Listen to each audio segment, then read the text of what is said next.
बिस्मिल्लाहिर्रहमानिर्रहीम, अस्सलाम वालेकुम नाज़रीन, मैं हूं कंबर ज़ैदी। प्रोग्राम देख रहे हैं आप कैपिटल टुडे। नाज़रीन, पीडीएम में मौजूद 11 जमातों ने फैसला किया था कि कुछ भी हो जाए हुकूमत को टफ टाइम देंगे। और हुकूमत को टफ टाइम देने के लिए जो स्ट्रेटजी बनाई गई थी उसमें था पहले जलसे होंगे, उसके बाद फिर लॉन्ग मार्च किया जाएगा और फिर इस्तीफों पर गौर किया जाएगा।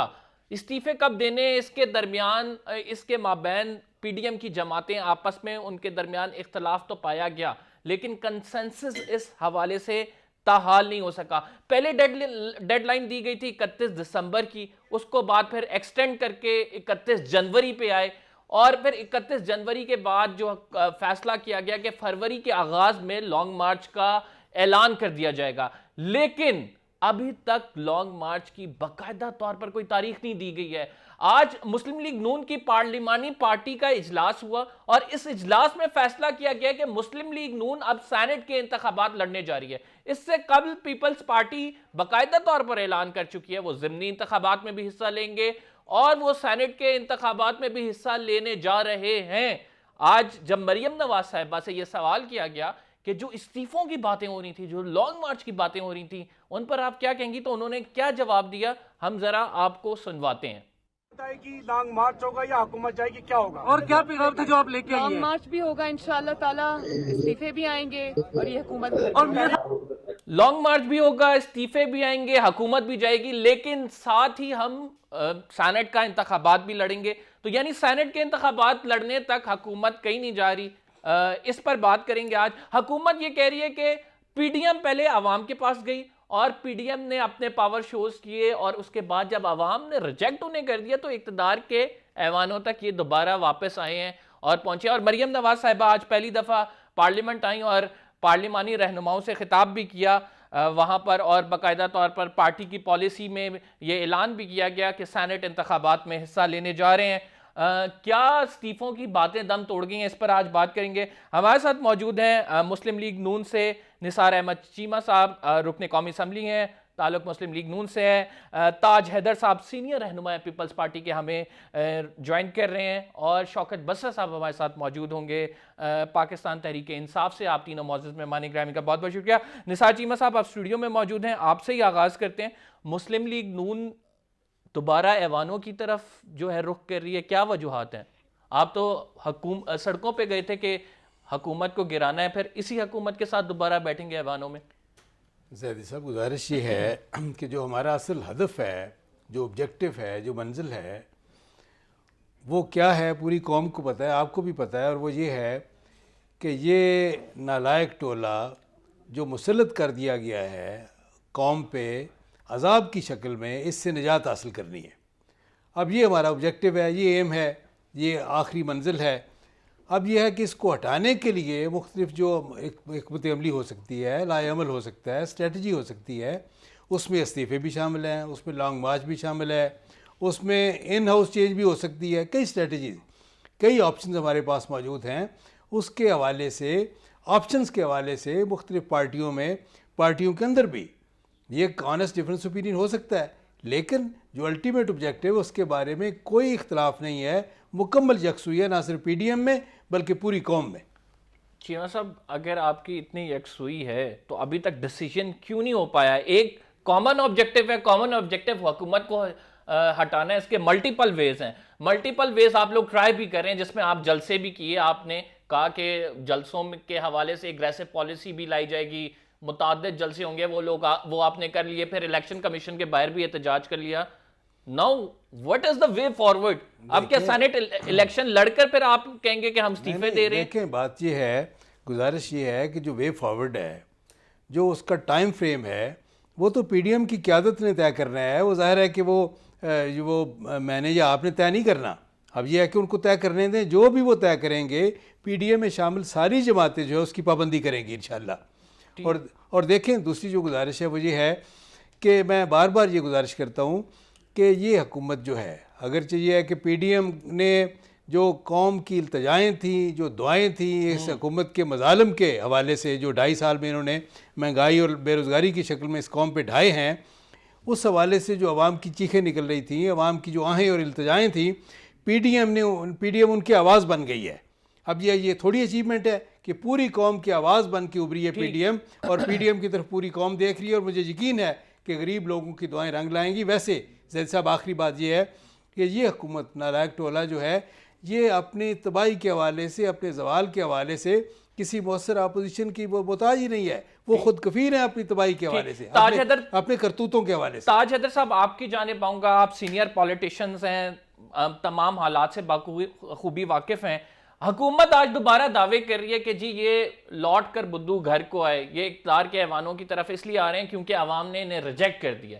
किस तरह से देखते हैं इस हुकूमती दावे को? नहीं, ये उनकी पार्टी पॉलिसी है, बदअखलाकी उनकी पार्टी पॉलिसी है, वो कह सकते हैं। लेकिन ये कि हम सोच समझ के आगे बढ़ते हैं, और ये जैसे इस पर बड़ी डिबेट होती रही स्टेपों के ऊपर, तो हम शौकत बसरा साहब अगर सुन रहे हैं, हमारे सेंट्रल कमेटी में जिस तरीके से फैसले होते हैं माहिरीन की राय लेके, इस दफ़ा भी हमने 4 बड़े लॉयर्स की राय ली, कॉन्स्टिट्यूशनल लॉयर्स की। फारूक नाइक साहब थे, एतजाज अहसन साहब थे, खोसा साहब थे, रजा रब्बानी साहब थे। उसके बाद सेंट्रल कमेटी किसी फैसले पर पहुंची, और जो 17 सितंबर का एक डिक्लेरेशन है हमारा ज्वाइंट, उसमें ये तमाम चीजें मौजूद हैं कि हम ये भी कर सकते हैं, ये भी कर सकते हैं, ये भी कर सकते हैं, उनसे हटके भी हम कोई चीज कर सकते हैं। मतलब वो एक बेवकूफ कमांडर होता है कि जो अपनी फोर्स को खत्म करा दे। जो समझदार आदमी है वो अपने मशवरा करके सबको साथ लेके और फिर एक जो है वो करता है। लेकिन ये कि बड़ी चीज ये है कि आप इसकी वजह समझें कि वजह क्या है। वजह है वो इस गवर्नमेंट की लेजिटिमेसी, कि जिस तरीके से इंतखाबात में धांधली की गई कि 78,471 फॉर्म 45 हैं वेबसाइट पे इलेक्शन कमीशन की, और उसमें सिर्फ 128 पे दस्तखत हैं जिसमें उम्मीदवारों का नाम दिया गया है। और जिस तरीके से निकाला गया, और आप तो मीडिया के हैं, आपके साथ भी जिस तरीके से उस दिन सलूक हुआ और निकाला गया आप लोगों को, तो ये तरीका जो है ये एक गलत तरीका था, और इससे कौम तबाही की तरफ जाएगी। तो question is on the legitimacy of this government, और ये कि जो इदारे उससे मुलव्वस हैं उनका हाथ रोकना जो है वो इंतहाई ज़रूरी है। तो ये जो हमारी तहरीक है, और हमारी तो तहरीकें चलती रही हैं, एक के बाद एक चलती रही है। MRD की तहरीक चली, फिर उसमें इतनी जाने भी गई, सब गई, लेकिन ये कि as a matter of fact we are not a party, we are a movement. तो हम इसमें लगे हुए हैं, लेकिन जो भी फैसले हम कर रहे हैं वो तमाम दोस्तों को बिठा के साथ जो पोजीशन है वो पेश करके, अपना मौक़िफ़ पेश करके, और उसके बाद हम फैसले करते हैं। मुझे याद है कि जब बीवी साहिबा की शहादत हुई थी तो मियाँ साहब जो थे वो इलेक्शन का बाइकाट करना चाह रहे थे, और हमारे मुखालिफ थे वो, लेकिन जरदारी साहब ने उन्हें कन्विंस किया कि नहीं, आप इलेक्शन में हिस्सा लें और ये डेमोक्रेटिक जो सिलसिला है ये चलना चाहिए। तो उसके बाद उन्होंने भी अपना फैसला बदला। तो ये एक ही फैसले पे अड़ना और उस पे ये कि बस अब हम यही करेंगे, ये तो मेरे ख्याल से एक ज्यादा अक्लमंदी का नहीं है। ताने देने वाले ताने देते रहें। जैसा कि मैंने कहा कि अब अगर एक पार्टी पॉलिसी तय हो गई है कि बदअखलाकी तय करनी है और कह दिया गया है कि हम बदअखलाकी करेंगे, तो बिस्मिल्लाह करें। ठीक हम क्या कर सकते हैं। शौकत बसरा साहब, आपकी जानिब आऊँगा। मरियम नवाज साहिबा ने आज बड़ा कैटेगोरिकली कहा कि हम हुकूमत को NRO नहीं देंगे, और जो बातें चैम्बर में आके हुकूमती अरकान हमसे कर रहे हैं, जिस तरह से वो मुशावरत की हमसे बात करें, तो ये भूल जाएं कि हुकूमत को गिराने से हम बचा लेंगे। हुकूमत जो मर्जी पॉलिसी अपनाए, हमसे आके मुशावरत करे, लेकिन हम मुज़ाकरात के लिए नहीं है तैयार। लेकिन पहली बात तो मैं कहूँगा कि चलें, वेल प्लेड पीपल्स पार्टी, दोनों मेरे से उम्र में बड़े, और ख़ास तौर पे ताज साहब तो हमारे बड़ों की तरह हैं और माशाल्लाह बहुत एक्सपीरियंस्ड हैं। पीपल्स पार्टी ने जो प्ले किया है, मैं समझता हूँ हमें यही उम्मीद थी, और मैं खुद पीपल्स पार्टी का हिस्सा रहा हूँ। वो कोई इनकी तरह थोड़ी खुदकुश बम्बार हैं कि मीठा मीठा आप और कड़वा कड़वा तू करते। वो एक तजर्बाकार पार्टी थी। उन्हें ये कहना कि जी आप असम्बली तोड़ दें, इस्तीफे दे दें, हम तो पहले दिन से कहते थे ना कोई लॉन्ग मार्च होगा, ना धरना होगा, ना इस्तीफे होंगे। तो ये तो दोनों पार्टियां जो थी, मौलाना फजल रहमान और नून लीग, ये तो खुद कुछ बम्बार बने हुए थे। जाहिर है इनके पास कोई और ऑप्शन नहीं।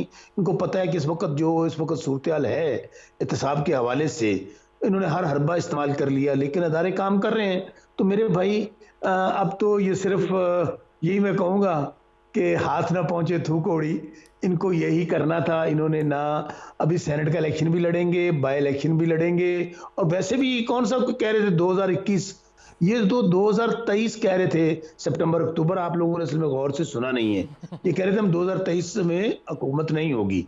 तो अब मेरा ख्याल में बड़े अच्छे बच्चों की तरह जब इन्होंने देख लिया कि अवाम ने हमें मुस्तरद कर दिया, और डेफिनेटली अवाम ने इनको रिस्पॉन्ड नहीं किया, इवन कि इनके बस अपने साहब, आप लोग क्या नहीं समझते निकले। हैं कि हौसले अवाम कब तो क्या टूटे? जब निकलती। इलेक्शन कमीशन के बाहर एहतजाज हुआ और 2-2,500 बंदा आया, तब तो हौसले टूट गए। मुस्लिम लीग नून भी अब हमें बिल्कुल सही ऐवान कह में रहे नजर हैं। आ रही है। आप डे वन से देख लें, देखिए 11 पार्टियां हैं, और इसमें कोई शक नहीं कि ये बड़ी पार्टियां हैं, इन्होंने वोट लिए हैं।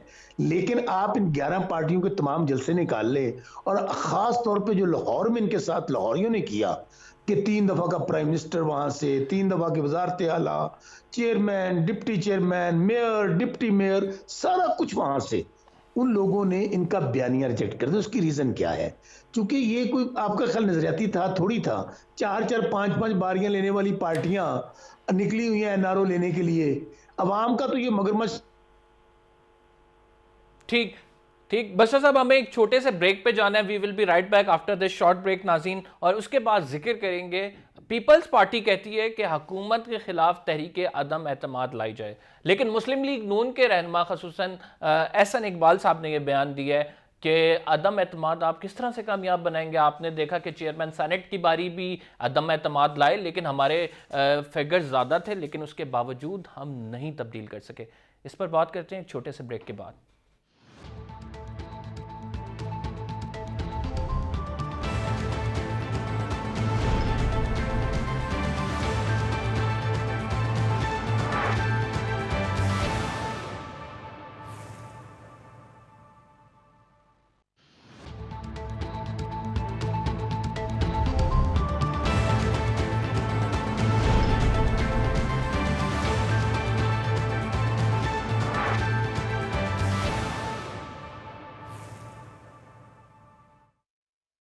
वेलकम बैक नाज़रीन, और अब बात करेंगे कि हुकूमत के खिलाफ तहरीक अदम एतमाद क्या पीडीएम लाएगी, क्योंकि हुकूमत इस मामले पर बड़ी पुरएतमाद है। और वज़ीर ख़ारजा शाह महमूद कुरैशी साहब कहते हैं कि ओपोजिशन लाए तहरीक अदम एतमाद, और हम उसका बाकायदा तौर पर भरपूर मुकाबला करेंगे और शिकस्त से फाश करेंगे। सेनेटर ताज हैदर साहब हमारे साथ मौजूद हैं। ताज साहब, मुझे ये बताएं कि पीपल्स पार्टी ने फैसला किया कि तहरीक अदम एतमाद के हवाले से पीडीएम में बात करे, और इससे पहले ये की भी गई। आज मरियम नवाज साहिबा बाकायदा तौर पर कहती हैं कि अगर तहरीक अदम एतमाद की बात करनी है तो पीडीएम में रखेंगे, उस पर डिस्कस होगा, उसके बाद जो है फैसला किया जाएगा। पीपल्स पार्टी एक असूली मौकफ अपनाती है कि हमने जो चेंज लानी है वो किसी भी गैर कानूनी तरीके से नहीं लानी, इन हाउस चेंज की तरफ जाना है, जो अवेलेबल ऑप्शंस हैं उनकी तरफ जाना है। लेकिन sir, how will you make it? मतलब इससे पहले हमारे पास जो एग्जाम्पल्स हैं वो एग्जाम्पल सपोर्ट नहीं करती हैं इस आर्ग्यूमेंट को कि तहरीक अदम एतमाद आप लाएंगे वजीर आजम के खिलाफ और वो कामयाब हो जाएगी।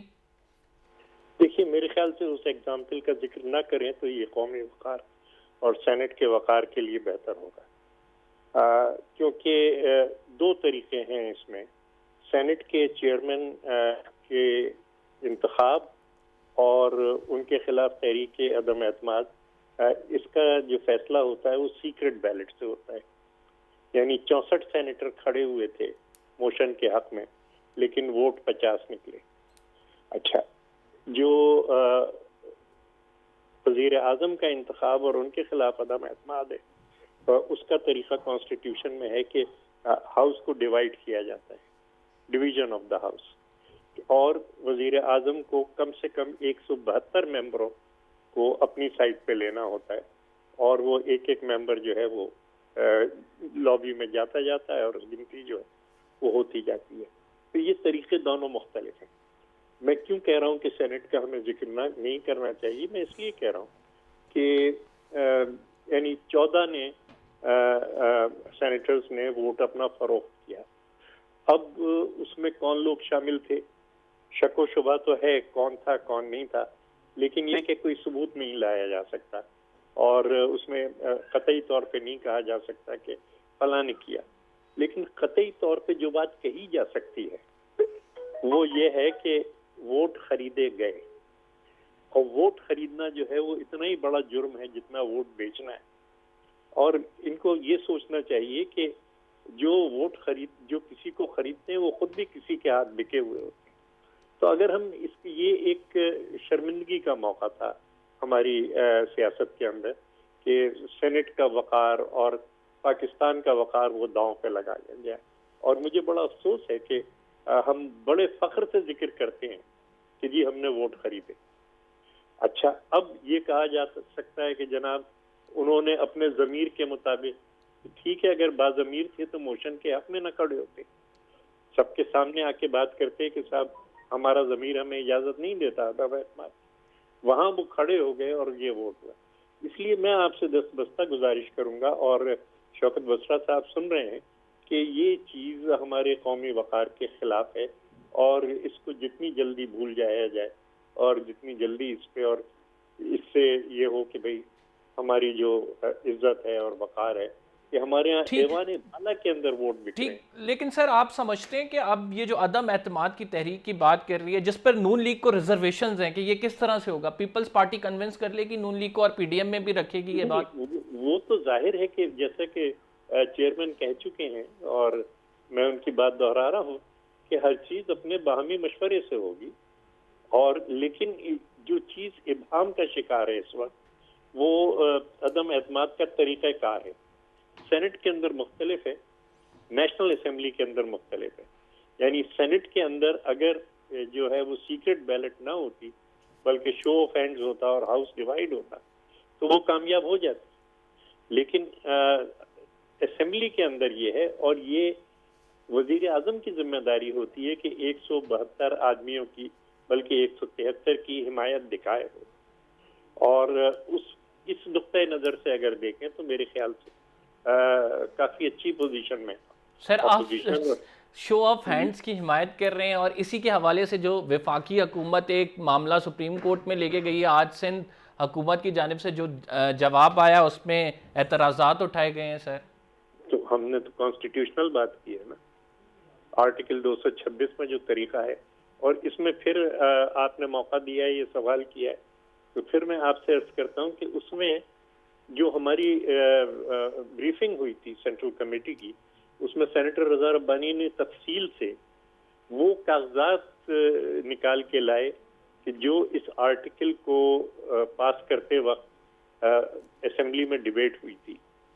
और इसमें जो बड़ी चीज़ है वो है सिंगल ट्रांसफरेबल वोट, कि आपका मेन वोट होता है किसी को, फिर दूसरा वोट होता है, फिर तीसरा वोट होता है। और जो उस वक्त आइन बनाने वालों ने आर्गुमेंट्स दिए कि इसकी वजह से ये जो ऑप्शन हमने रखा है ट्रांसफरेबल वोट का, इसकी वजह से जो छोटे सियासी ग्रुप हैं उनकी भी नुमाइंदगी सेनेट के अंदर हो सकती है। नहीं तो सिर्फ 2 बड़ी पार्टियां, 3 बड़ी पार्टियां उनकी होगी और बाकी जो छोटी छोटी जमातें उनकी नहीं होगी। तो उसमें एक दानिश है आइन बनाने वालों की, और हमने यही कहा है कि जनाब जो आइनी तरीक़ाकार है उसके ऊपर अमल किया जाए, अपनी मर्जी से आइन को ना मोड़ा जाए कि आप ठीक हो गया। सर निसार चीमा साहब, आप क्या समझते हैं कि अगर तहरीक अदम एतमाद लाई जाए, आप उन्होंने कहा कि सेनेट का तरीक़ाकार मुख्तलिफ है, कौमी असम्बली का मुख्तलिफ है, कौमी असम्बली में उस तरह से नहीं है, हम रखेंगे पीडीएम के आगे, कन्विंस हो जाएगी मुस्लिम लीग नून या लॉन्ग मार्च ही करना है? देखिए, गुजारिश ये है कि ये तो पीडीएम की जो इज्तिमाई क़यादत है वो फ़ैसला करेगी, और पीडीएम की क़यादत जिसमें तमाम पार्टियों के लीडर शामिल हैं वो मिल बैठ कर फ़ैसला करेंगे क्या लाया अमल इख्तियार करना है। जिस तरह मैंने गुजारिश की कि मुख्तलिफ लाया अमल हमारे सामने हैं, और वो कोई भी वो ऑप्शन जो है, कौन सी ऑप्शन जो है वो हमने अडॉप्ट करनी है, इसका फ़ैसला पीडीएम की क़यादत ने करना है। लॉन्ग मार्च कब होना है, इस्तीफ़े कब देने हैं, इन हाउस तब्दीली के बारे में क्या फ़ैसला है, तहरीक सर एतमाद के ये बारे में पूछने क्या का मकसद फ़ैसला ये है। आप इस हवाले से एक राय रखते हैं ना, आपकी पार्टी की राय बड़ी वाज़ेह है कि ये मुदाखलत होगी और ये मुदाखलत ही नहीं हमें गवारा, इस वजह से हम जाते ही नहीं है इस असल तरह। बात ये है ज़ैदी साहब कि आपको पता है कि ये हुकूमत जो है जो मुसल्लत की गई है बड़ी कमज़ोर सी बिसाखियों के सहारे खड़ी है। वो बिसाखियाँ जो हैं वो इनको मुसल्लत करने वाले जो है उनके कंट्रोल में है। जब यह है कि वो उनकी सरपरस्ती ख़त्म हो जाएगी, वो बिसाखियाँ खुद ब खुद हट जाएगी और इस पूरे इसने सिस्टम ने, इस PTI के सिस्टम ने, इस हुकूमत ने तलाम से नीचे गिर जाना है। ठीक हो गया। शौकत बसरा साहब, आप लोग कहते हैं कि आए जी अदम एतमाद की तहरीक लेके आए और हम जो है हराएंगे आपको, ये किस तरह से इतना कॉन्फिडेंस आया है, किसने आपको ये इतना कॉन्फिडेंस दिया है? देखिए, पहली बात तो ये है, तहरीक का जरा आप आगाज और अंजाम देख लें। चले थे दिसंबर में हुकूमत नहीं रहेगी, 80 से आ जाएंगे, धरना होगा, लॉन्ग मार्च, और बात आ गई अदम इत्मीनान पे। और मैं फिर कहूंगा वेल प्लेड पीपल्स पार्टी, जरदारी साहब इंशाल्लाह इनको घर तक छोड़ के आएंगे, क्योंकि ताज साहब हम सबको पता बड़े पुराने बदले चुकाने हैं पीपल्स पार्टी ने।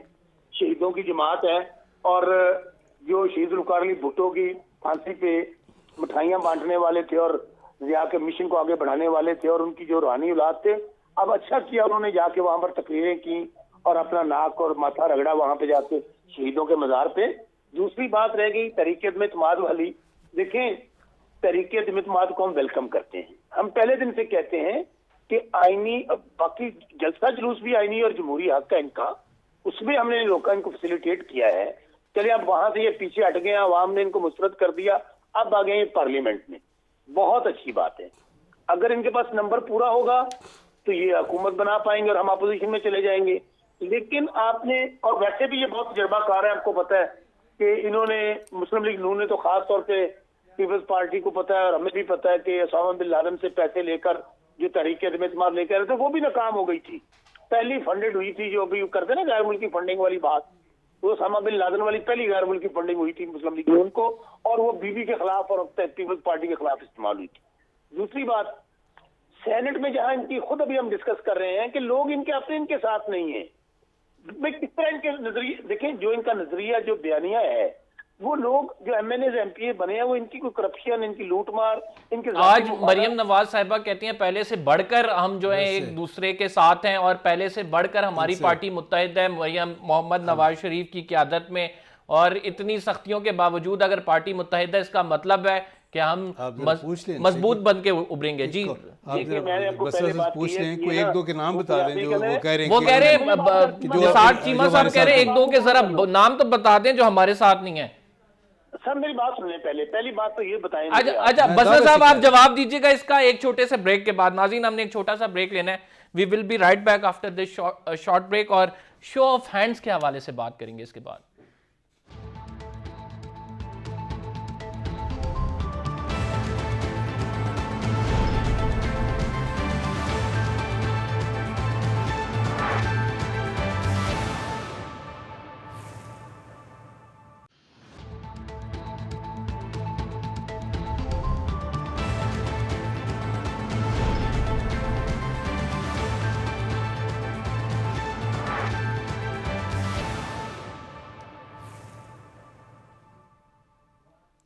वेलकम बैक नाज़रीन, और एक इंपॉर्टेंट खबर आप तक पहुंचानी है। Army chief general Qamar Javed Bajwa साहब की वजीर आज़म इमरान खान साहब से मुलाकात हुई है और इस मीटिंग में DGI-SIB शामिल थे। किन अमूर पर तबादला ख्याल हुआ है, ये अहम मुलाकात इस टाइम क्यों हुई है, ये जानने के लिए हमने रब्ता किया मतीन हैदर साहब से, सीनियर सहाफ़ी हैं, ब्यूरो चीफ हैं जी न्यूज़ के। मतीन साहब आप हमें सुन पा रहे हैं?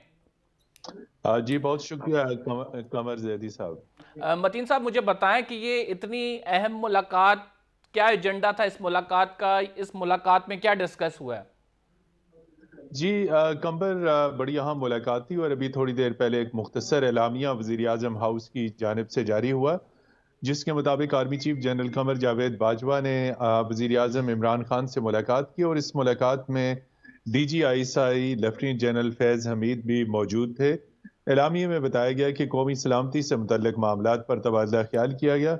इस वक्त अगर हम कौमी सलामती की बात करें तो मशरकी सरहदों की जानिब से पाकिस्तान को शदीद ख़तरात लाहक हैं और हिंदुस्तान की जानिब से पाकिस्तान के खिलाफ जो जारहाना रवैया है, जो धमकी आमेज बयानात हैं इंडियन लीडरशिप के, और जिस चीज़ का खदशा पाकिस्तान ने बार बार जाहिर किया है कि भारत की जानिब से फॉल्स फ्लैग ऑपरेशन के इम्कानात हैं, ये तमाम तर चीज़ें जो हैं ये इनके ऊपर तफसील से तबादला ख्याल हुआ। वज़ीर आज़म को पाकिस्तान की सलामती को जो ख़तरात लाहक हैं उस पर ब्रीफ किया गया, और इन ख़तरात का जवाब देने के लिए मुसल्लह अफ़वाज की जो पेशा वराना तैयारियाँ हैं इस पर भी वज़ीर आज़म को ब्रीफ किया गया।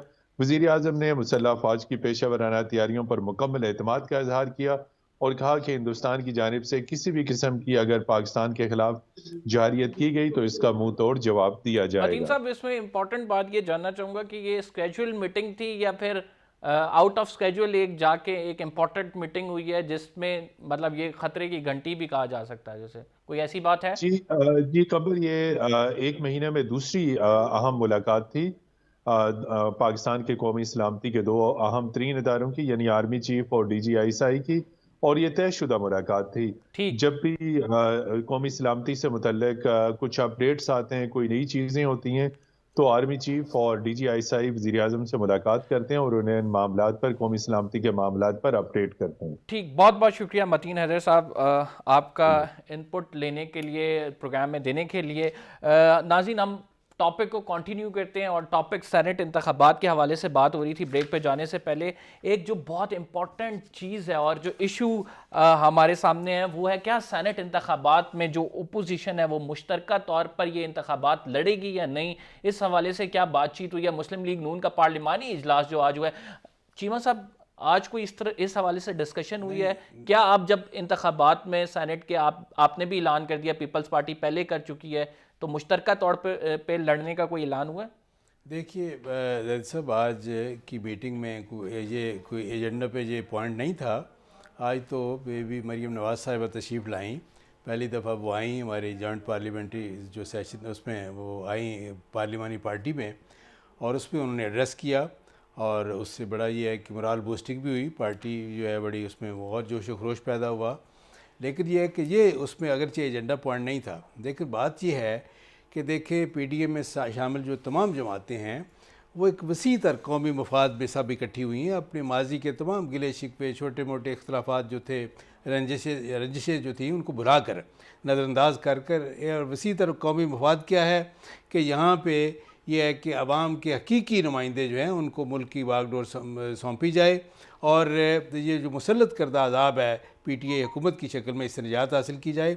और ये देखें दिन ब दिन अंडरस्टैंडिंग बढ़ रही है। जो आपका सवाल है कि क्या ये जो PDM का इत्तेहाद है ये क्या इंतखाबी इत्तेहाद में कन्वर्ट हो सकेगा कि नहीं, देखें दिन ब दिन जो है अंडरस्टैंडिंग बढ़ रही है और मैं समझता हूँ कि और कुर्बतें बढ़ रही हैं, और ये जो उनमें जो उल्फत है वो भी दिन ब दिन परवान चढ़ रही है। और उसमें यह है कि मैं समझता हूँ कि ये जो है इंतकामी दिन नहीं, एक दिन परवान चढ़ती है तो अगले दिन ग्राफ नीचे भी आ जाता है। और उसमें ये मैं क्रेडिट जो है ये PTI हुकूमत जो है और इमरान खान साहब की जो इंतकामी ज़हनीत है उसको भी देता हूँ कि उनके जो इंतकामी रवैये हैं उसकी वजह से उल्फत और बढ़ रही है। जिस तरह इकबाल ने कहा है ना कि शिरकत गम से वो उल्फत और महकम हो गई, तो उस सूरत में ये है कि मैं समझता हूँ कि दिन ब दिन ये अंडरस्टैंडिंग, ये उल्फत बढ़ रही है। ताज हैदर साहब से और मुमकिन है कि ये इत्तेहाद जो है आइंदा आने वाले वक्त में इंतखाबी इत्तेहाद में बदल जाए।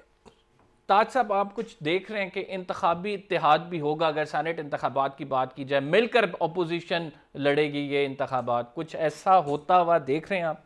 सियासी बसीरत क्या कहती है आपकी? अब मैं फिर से एक बात अर्ज करूंगा कि ये हमेशा होता है, क्योंकि जो पार्टियों की स्ट्रेंथ होती है सूबाई असेंबलियों में, तो उसमें ये होता है कि जनाब सीटों के लिए जितने वोट दरकार हैं उससे कुछ वोट कम होते हैं, कहीं ज्यादा होते हैं। अब जैसे सिंध असेंबली है, उसके अंदर दो जो रिजर्व सीटें हैं उस पे हमारे पास 42 वोट हैं कि जो हम जरूरत से ज्यादा हैं। ठीक। अब 42 वोटों पे कोई सीट ली नहीं जा सकती, रिजर्व सीट। तो अब हमारे पास ये 42 वोट हैं देने को। ठीक। तो उसके जवाब में जो है वो बातचीत होके और उनसे किसी और सीट पे उनके वोट लेके और अपने वोट उनको देके, ये जो है ये इंतखाबी इत्तेहाद होते हैं। ताज हैदर साहब, मुझे ब्रेक का कहा जा रहा है, सॉरी मैं आपको इंटरप्ट कर रहा हूँ। हम एक छोटे से ब्रेक के बाद आपके सामने हाजिर खिदमत होते हैं।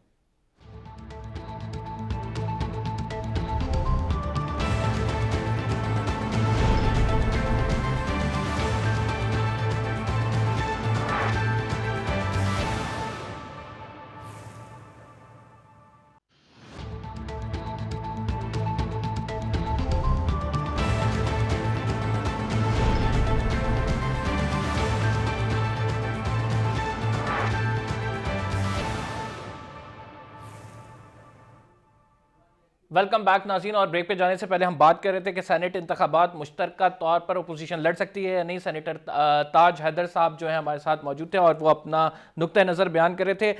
ताज साहब, सॉरी फॉर इंटरप्शन, आप ब्रेकिंग न्यूज़ आ गई थी, इस वजह से आपको इंटरप्ट किया, तो आप जल्दी से अपना नुक्ता नज़र दे दें। हमारे पास सिर्फ 2 मिनट बचे हैं ताकि हम इसे कंक्लूड कर लें। मैं यही कह रहा हूँ कि इसमें आपके पास वोट होते हैं जो आप बार्टर कर सकते हैं, और किसी दूसरी सीट पे जो डेफिसिट है वो वोट आप ले सकते हैं। फिर सिंगल ट्रांसफरेबल वोट होता है कि आपकी सेकंड प्रेफरेंस कौन सी है, थर्ड प्रेफरेंस कौन सी है, उसके ऊपर भी एडजस्टमेंट जो है वो होते हैं। तो सेनेट इंतखाबात में हमेशा एडजस्टमेंट होते हैं। मैं इतने कैलकुलेशन नहीं कर सकता। सैयद मुराद अली शाह साहब जो हैं उनका बिल्कुल कंप्यूटर का चयन है, तो वो अपने बड़े आराम से ये करते हैं और फिर इस पे नेगोशिएशंस होती हैं और उसके बाद कोई फैसला किया जा सकता है। लेकिन तरजीह जो होगी हमारी, वो जाहिर है तरजीह उन्हीं पार्टियों को हम देंगे कि जो तहरीक में हमारे साथ। ठीक, मतीन हैदर साहब हमारे साथ मौजूद है। मतीन साहब, आप क्या समझते हैं ये जो इत्तेहाद है ये कितना देर पाया, और ये इत्तेहाद क्या इलेक्शन या इंतखाबात के इत्तेहाद में तब्दील होता हुआ आपको दिखाई दे रहा है या नहीं? जी, चूंकि वक्त भी बहुत कम है, मैं ये समझता हूँ कि इससे पहले भी जो बड़े अहम इश्यूज थे उस पर इस इत्तेहाद में दरारें हमें नजर आईं, और ख़ास तौर पर इस्तीफ़ों के मामले पे, लॉन्ग मार्च के मामले पे, और अभी जो सूरत हाल है वो भी आपके सामने है कि हर पार्टी सेनेट इंतखाबात में अपने अपने मफादात को सिक्योर कर रही है। As an PDM, as an alliance, इनके लिए बेहतर होता, मजबूती होती कि एज एन अलायंस अगर ये सेनेट इंतखाबात में आ जाते तो ये प्रोविंसेस से अच्छी सीट सिक्योर कर सकते थे। दूसरी चीज़ है, महज स्टेटमेंट की हद तक, आज मैं पार्लियामेंट हाउस में था, आज महज बयानात की हद तक इन्होंने अदम एतमाद की बात की। अगर PDM की तमाम पार्टीज में इत्तफाक राय हो तो वो बड़ी मजबूती के साथ अदम एतमाद की तहरीक ला सकते हैं, जिससे हुकूमत को ये खासा झटका लगा सकते हैं। अगरचे के कामयाब होने के चांसेस नहीं है, लेकिन आखिरी नुकता ये कि मुस्तकबिल में हमें इलेक्शन अलायंस में ये इत्तेहाद जाता हुआ दिखाई नहीं देता, चूंकि इसके अंदर मुख्तलिफ सियासी बयानिए हैं, मुख्तलिफ पार्टीज के अपने नुकता नज़र हैं, अपने वेस्टेड इंटरेस्ट हैं, ये फॉर द टाइम बीइंग सारे इकट्ठे हैं। और लेकिन उसमें भी पीपल्स पार्टी जिस तरीके से इस इत्तेहाद में शामिल है वो आपके सामने है। खुल के कभी वो बोल देती है कि हम इस मामले पे साथ नहीं है। तो ये देखिए, दरारें, ये इख्तलाफात, हर पार्टी का अपना नुक्ता नज़र क्लियर है, तो मैं नहीं समझता कि मुस्तकबिल में ये अलायंस किसी इलेक्शन अलायंस में तब्दील हो सकता है। और वो मतीन साहब, आप तो गहरी नज़र रखते हैं और पार्लियामेंट के जो इंतखाबात हैं और इसके हवाले से जितनी भी प्रोसीडिंग्स हैं वो करते रहते हैं। ये तहरीक अदम एतमाद पर अगर आपका ख्याल है कंसेंसस हो भी जाए तो क्या कामयाब हो सकती है अपोजिशन? जी बिल्कुल कमर, बड़ा अहम सवाल आपने कहा कि अगर इत्तफाक राय हो भी जाए तो ये किसी सूरत में कामयाब नहीं होगी, चूंकि अददी अक्सरियत तो फिलहाल PTI के पास ही है। लेकिन अगर ये इत्तफाक राय के साथ तहरीक अदम एतमाद लाते हैं तो हुकूमत के लिए परेशानी जरूर क्रिएट कर सकते हैं, लेकिन हुकूमत को हटा नहीं सकते। ठीक, मतीन साहब बहुत बहुत शुक्रिया, चीमा साहब आपका भी बहुत बहुत शुक्रिया, ताज हैदर साहब आपका बहुत बहुत शुक्रिया। नाज़रीन, प्रोग्राम का टाइम खत्म हो गया, कंपल्सरी को इजाज़त दीजिए। इंशाल्लाह कल आपसे मुलाकात होती है एक नए टॉपिक के साथ। फिलहाल के लिए इतना ही, अल्लाह हाफ़िज़।